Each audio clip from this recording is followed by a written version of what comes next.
যে কতটুকু জিএসএম, কতটুকু স্প্যান্ডেক্স? এটা হচ্ছে আপনার 180 জিএসএম। 180 জিএসএম না? কাপড়টা ধরলে বুঝবেন খুবই সফট। যারা পার্সোনালি নিতে চান তারা কিন্তু আসলেই বুঝতে পারবেন। এখানে আরেকটা আছে, ওয়াও, এটা কিন্তু এই যে রাইডার্স, এটা ফ্রন্ট হ্যাঁ। সাইড, এটা হচ্ছে ফ্রন্ট।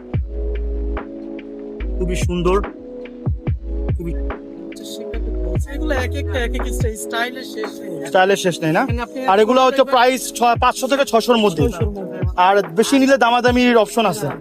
এগুলো এর থেকে আর কিনবে না।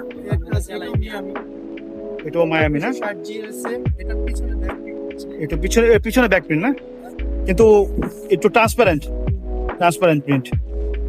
খুবই সুন্দর সুন্দর ইউনিক কিছু ভাই আমাকে দেখাচ্ছে। মানে প্রথম আমি ব্যাগে বলছিলাম ভাইয়া, কিন্তু একটু পরে বুঝতে পারছি আমি কি দেখতে চাচ্ছিলাম, আর এক্স্যাক্টলি আমাকে এখনই এগুলো দেখাচ্ছে। আর এগুলো যারা নিতে চান এগুলো সবই কিন্তু অরিজিনাল, যেমন প্রিমার্কের, এনএফএল এর, ঠিক আছে? এগুলো কিন্তু যারা বাস্কেটবল খেলে তাদের এই টি শার্ট গুলো অরিজিনাল। হ্যাঁ, আমি